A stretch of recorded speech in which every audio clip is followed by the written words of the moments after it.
नमस्कार दोस्तों, स्वागत है आपका जीएस गुरु व्हीकल चैनल पर और मैं हूं योगेंद्र व्हीकल। तो दोस्तों, कैसे हैं आप लोग? उम्मीद करता हूं कि आप लोग अच्छे होंगे और आपकी पढ़ाई भी अच्छे तरीके से चल रही होगी। तो आइए दोस्तों, प्राचीन इतिहास की अगली कक्षा में आपका सभी का स्वागत है।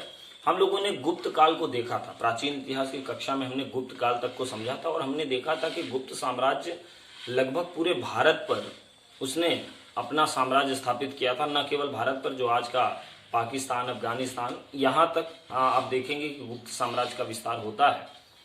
अब गुप्त साम्राज्य के प्रशासन को हम लोगों ने नहीं देखा था। आइए गुप्त साम्राज्य के प्रशासन से जुड़ी कुछ महत्वपूर्ण बातें एग्जाम के पॉइंट ऑफ व्यू से जो भी हमारे लिए इम्पोर्टेंट है गुप्त साम्राज्य में, उसी को हम लोग यहाँ पर देखेंगे। तो आइए सबसे पहले हम लोग यहाँ पर बात करेंगे। देखिए, अगर पूरे के पूरे साम्राज्य की बात करें तो साम्राज्य को कई चीजों में डिवाइड किया गया था। जैसे आप देखें, हमने वैदिक काल में भी देखा था कि सबसे छोटी इकाई कुल होती थी, फिर ग्राम, फिर विश्व, फिर जन और फिर आपका जनपद होता था, मतलब जिसको राष्ट्र बोलते थे वैदिक काल में।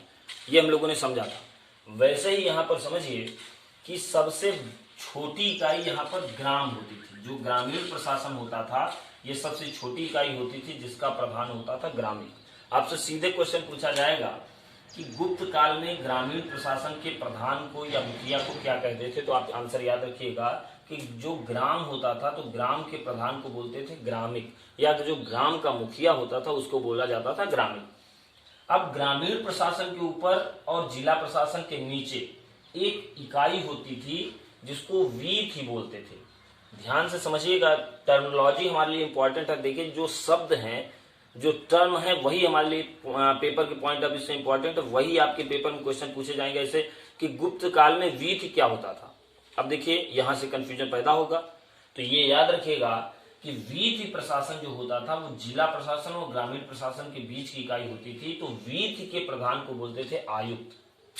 ठीक है, तो ऐसे भी क्वेश्चन आपसे पूछा जा सकता है कि गुप्त काल में आयुक्त किसे कहा जाता था। तो याद रखिएगा, जो वीथ होता था, इसका मतलब आज के समय में आप समझें जो हमारा ब्लॉक होता है उसको आप यहां से रिलेट कर सकते हैं वीथ से।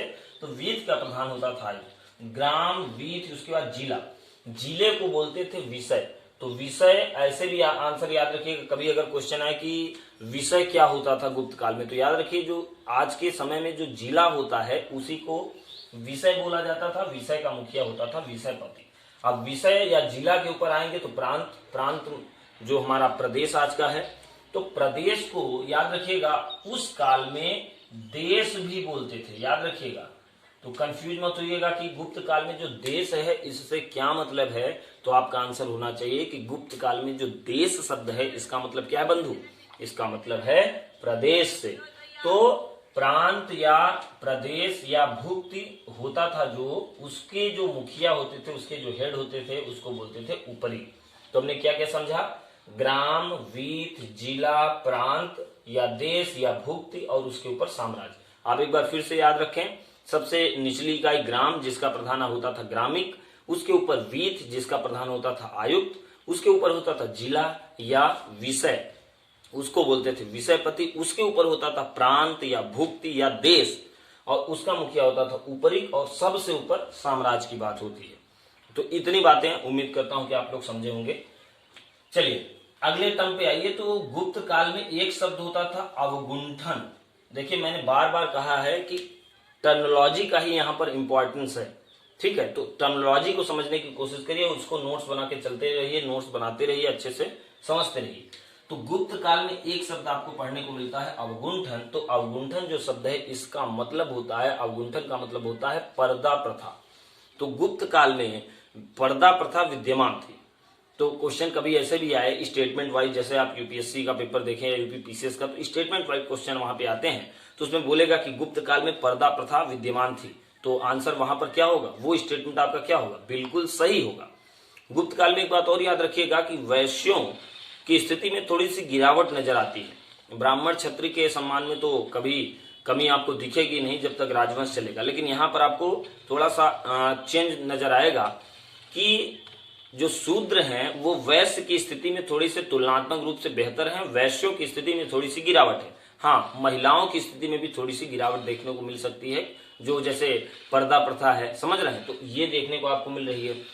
दास प्रथा भी आपको देखने को मिलेगी, हाँ, देवदासी प्रथा भी देखने को मिलेगी। तो इन आधारों पे कहा जा सकता है कि महिलाओं की स्थिति भी थोड़ी सी निम्नतर दिखाई दे सकती है। तो हमने यहाँ पर क्या समझा भाई, एक शब्द हमने समझा अवगुंठन। तो आपसे कभी क्वेश्चन हो कि गुप्त काल में अवगुंठन शब्द का मतलब क्या है, तो आंसर आपका होना चाहिए अवगुंठन मतलब क्या है बंधु, अवगुंठन मतलब है पर्दा प्रथा। तो उस समय भी पर्दा प्रथा विद्यमान थी, इसी को अवगुंठन कहा गया है।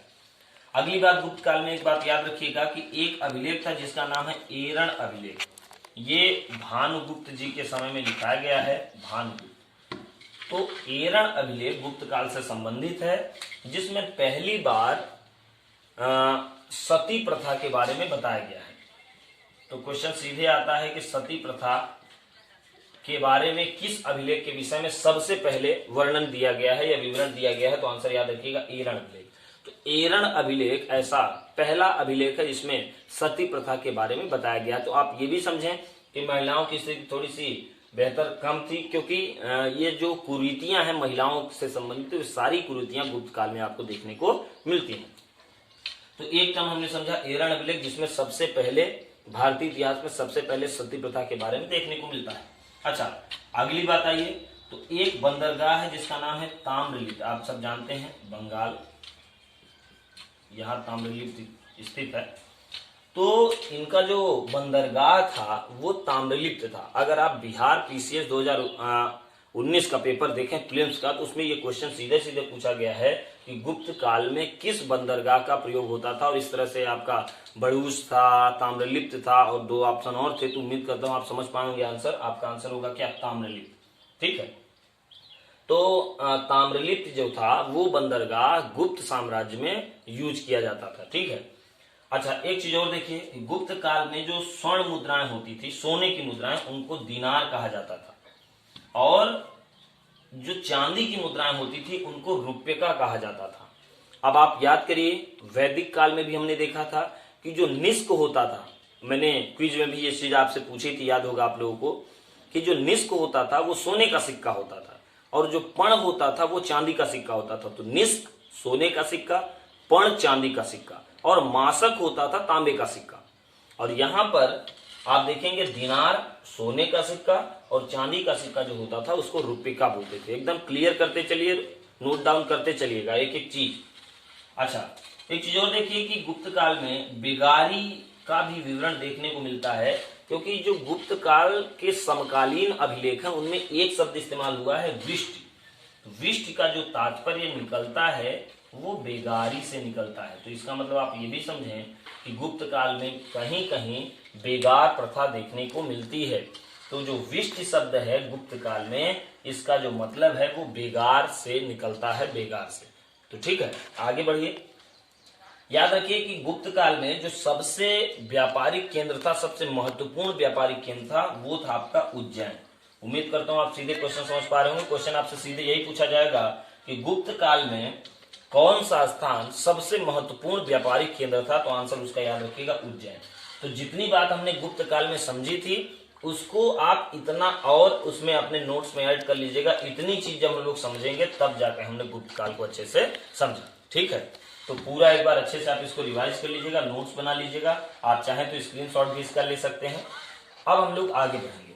ठीक है, अब देखिए गुप्त काल के बाद गुप्तोत्तर काल आता है। वो देखिए एक चीज और आप देखेंगे कि जब भी कोई महत्वपूर्ण शासक होगा, उसका वंश होगा, तो वो पूरे साम्राज्य को एक छत्र साम्राज्य बनाने की कोशिश करेगा। लेकिन इसके बाद आपको देखने को मिलेगा कि वही साम्राज्य जब कई मतलब अच्छे या सही राजा नहीं मिलते, मतलब ऐसा एक वंश आपको ऐसे दिखेगा जिसने बहुत तेजी से विस्तार किया।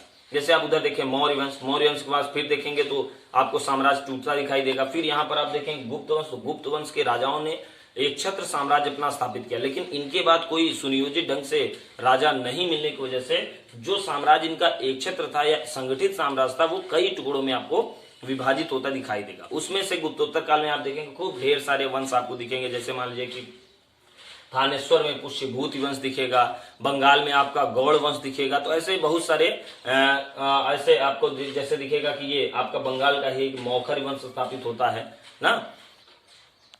चलिए, तो हम लोग यही देख रहे थे कि गुप्त साम्राज्य जिसने पूरे भारत को, अखंड भारत को एक सूत्र में पिरोया था, उसके विखंडन के बाद जैसे ही वो एम्पायर, वो साम्राज्य अपने समापन की ओर होता है, तो समापन के बाद हम लोग देखते हैं कि वही साम्राज्य जो इतना संगठित साम्राज्य था वो कई टुकड़ों में बंटता हुआ नजर आता है। ठीक है, तो ऐसा अब यही नहीं है, ऐसे पूरे हिस्ट्री में आप देखेंगे जब भी एक कोई महत्वपूर्ण साम्राज्य स्थापित होगा तो उसके बाद जब राजाओं की दुर्दशा आपको दिखाई देगी तो उसके बाद आपको दिखेगा कि उनकी साम्राज्य पर उनकी पकड़ कमजोर होती चली जाएगी और इस तरह से पूरा का पूरा साम्राज्य आपको कई टुकड़ों में विभाजित होता दिखाई देगा। तो ऐसे यहाँ पर देखिए कि गुप्त काल के बाद हम लोग देख रहे हैं गुप्तोत्तर काल, तो उसमें कई सारे वंश आपको दिखेंगे जिसमें से हमको एक या दो वंश के बारे में अच्छे से समझना है जो हमारे पेपर के पॉइंट ऑफ व्यू से इंपॉर्टेंट हो सकता है।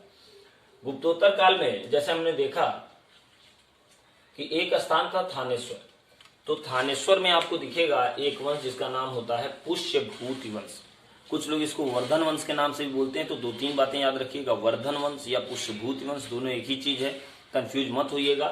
तो थानेश्वर में पुष्यभूति नामक एक व्यक्ति ने नया वंश स्थापित किया जिसका नाम होता है पुष्यभूति वंश। ठीक है, अब यहीं पर मैंने आपको समझाया था कि बंगाल में भी एक गौड़ शासक होता है, तो वहां भी अब इसलिए दो बातें याद रखिएगा, एक थानेश्वर में पुष्यभूति वंश और बंगाल में गौड़ वंश, यही दो वंश आपके लिए इंपॉर्टेंट है, यही दो की कहानियां आपके लिए याद रखनी है आपको।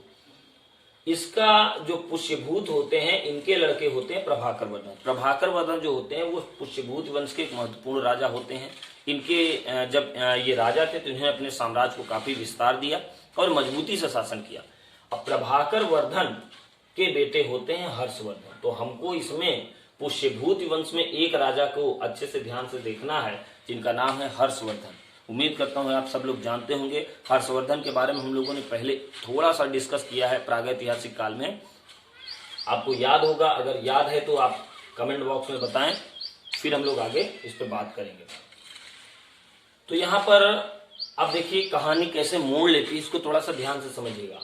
हर्षवर्धन की बहन होती हैं राजश्री, यहाँ पर एक मिनट,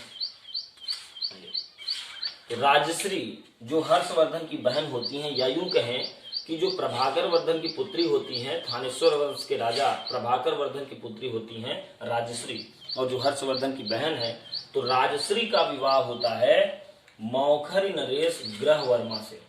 अब ध्यान से समझिएगा, मौखरी नरेश ग्रहवर्मा के साथ राजश्री का विवाह होता है। इस लाइन को बहुत अच्छे से समझते चलिएगा भाई। तो राजश्री का विवाह होता है ग्रहवर्मा से जो मौखर के राजा होते हैं। अब यहां से एक व्यक्ति होता है देवगुप्त। अब ध्यान से समझिए, तो देवगुप्त जो है वो बंगाल के गौड़ शासक शशांक से मिल जाता है। अब यहाँ पर जो एरो जैसे लग रहा है वैसे समझते चलिए।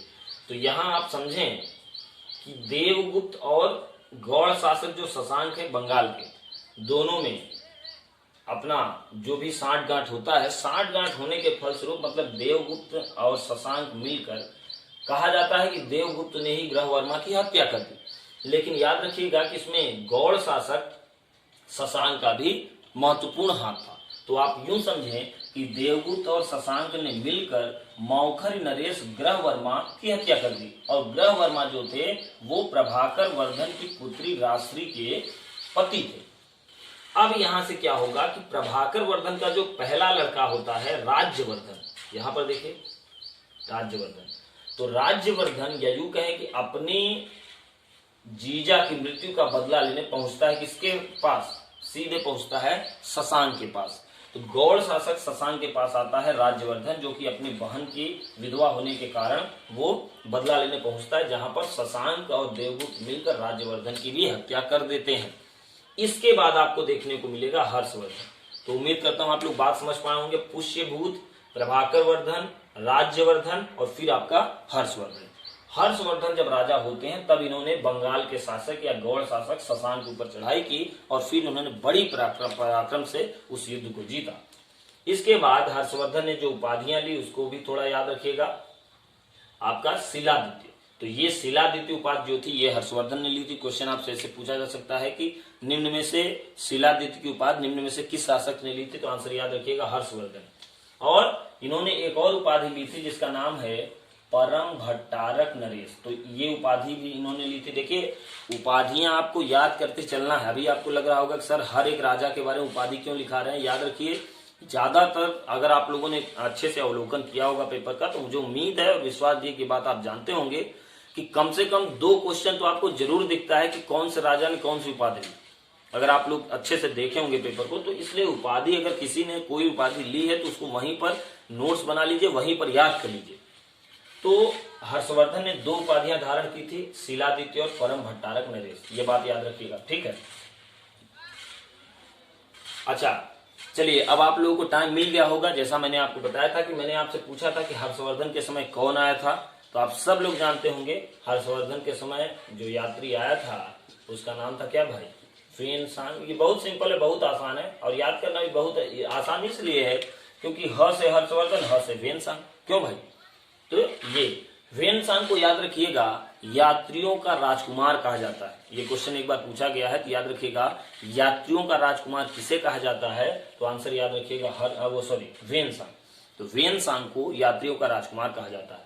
हर्षवर्धन के बारे में एक बात और जानते होंगे आप लोग कि हर्षवर्धन हर 5 साल में प्रयाग आते थे और अपनी सारी संपत्ति दान करके चले जाते थे। आप लोग को याद भी होगी वो कहानी जिसमें कहा गया है कि एक बार वो अपने सारे संसाधन जितने ले आए थे दान करने, वो दान कर देते हैं, फिर वो बिना कपड़ों के गए थे। इस तरह से कहानी आपको देखने को मिलती है। कहानी बताने का मतलब इतना सा है कि हर्षवर्धन बहुत बड़े दानवीर थे।